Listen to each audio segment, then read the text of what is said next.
Olá, eu sou Ana Vitória Aguiar Monteiro e eu vou apresentar para vocês o trabalho sobre o uso de nanemulgéis de acetato de etila e de metilsulfóxido na remoção de camadas pictóricas acrílicas. Eu sou aluna do curso de Conservação e Restauração da Escola de Belas Artes, na Universidade Federal de Minas Gerais. O trabalho tem como coautoria a docente Laura Beatriz de Paula Santos Damasceno e como orientador o professor João Curedas de Figueiredo Júnior. Ações de limpeza e remoção de camadas pictóricas em objetos artísticos é uma prática muito comum no cotidiano do restaurador, mas se essas práticas forem mal orientadas, elas podem fragilizar a obra e até mesmo causar danos irreversíveis às mesmas.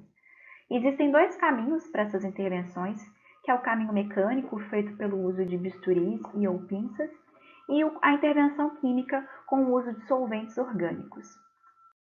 É válido ressaltar que a ação do solvente ela passa por três fenômenos. O primeiro é a penetração, que é a absorção desse solvente dentro dos poros dessa camada pictórica. O segundo é a dissolução, que é quando a camada absorve o solvente e então começa a se remover o material. Por fim, é a evaporação, que é quando parte desse solvente ele sai em forma gasosa para a atmosfera. É na evaporação que nós encontramos dois desafios, que é a toxicidade desse solvente e o nível de inflamabilidade, que podem causar grandes riscos à saúde do restaurador.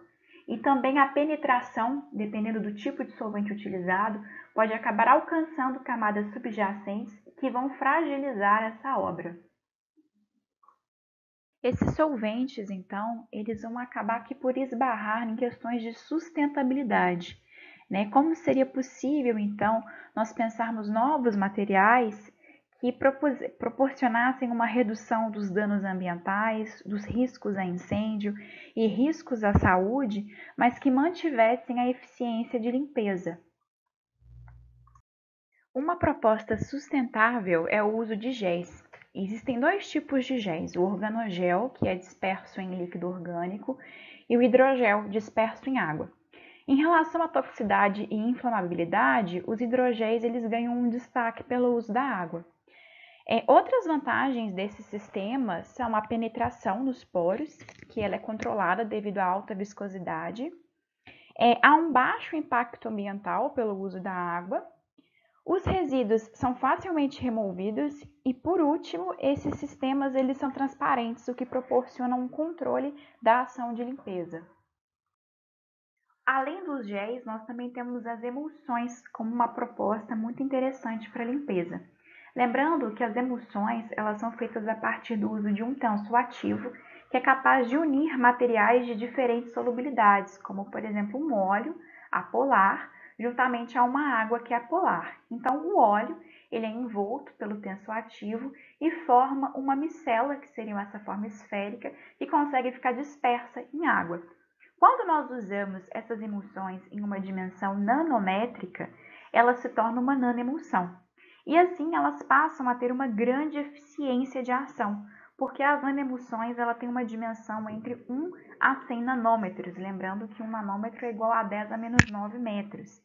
Então, por serem nanométricas, elas possuem uma superfície de contato muito alta e conseguem ser muito eficientes mesmo em baixas concentrações. Essa pesquisa, então, ela vai ter como objetivo a obtenção de um sistema de nanemulgéis, que seria, então, a junção de uma nanoemulsão com um gel. Então, formaria-se um nanoemulgel. E assim, poderia-se ter todas as eficiências já discutidas, que seriam um maior controle da penetração e da evaporação, assim como uma eficiência em baixas concentrações em um maior teor de água. Os nanemulgéis eles foram obtidos de nanemulsões aquosas de acetato de etila com ou sem o dimetilsulfóxido e foram gelificados com a goma xantana. Aqui então nós temos a composição das nanemulsões. A primeira com o acetato de etila e sem a presença do DMSO e a segunda com os dois elementos. Nós temos então a água aqui, o Twin 80, que é um polissorbato, que seria o nosso tensoativo, e o etanol atuando como um co-surfactante ou co-tensoativo. Outra coisa importante é que o diâmetro dessas micelas ele foi medido e eles possuem 54,64 e a segunda 54,82 nanômetros, o que as classifica como uma nanoemulsão. A obtenção das nanoemulsões foi feita a partir de 3 ou 5 partes da nanoemulsão misturadas a uma parte de goma xantana a 5%.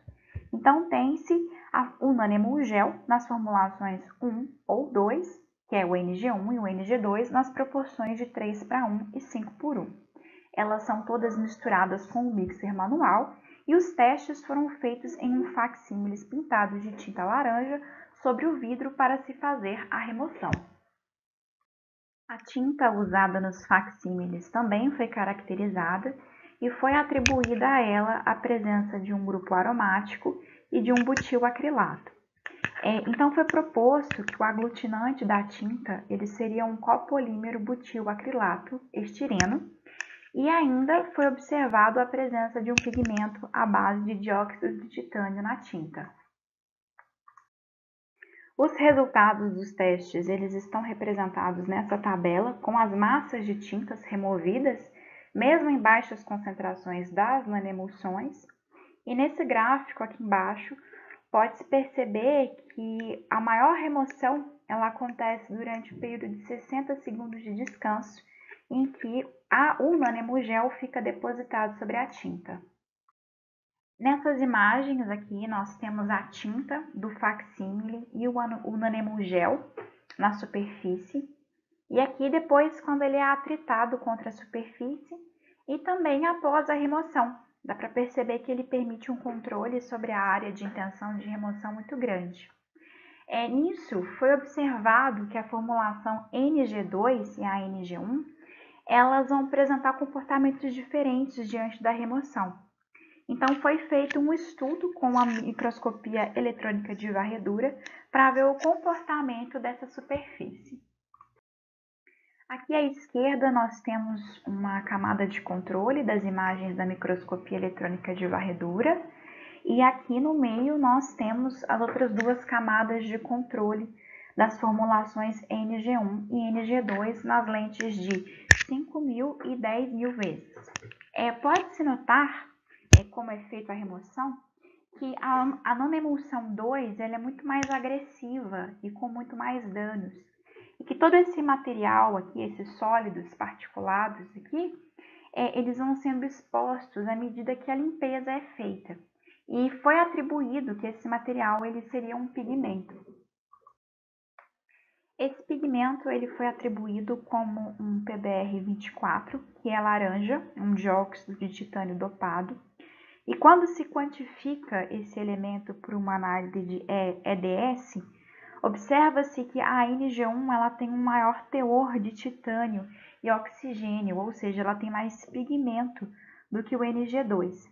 A NG1 ela vai ter uma remoção superficial maior, enquanto a NG2 ela vai causar mais danos pontuais por uma maior penetração na camada.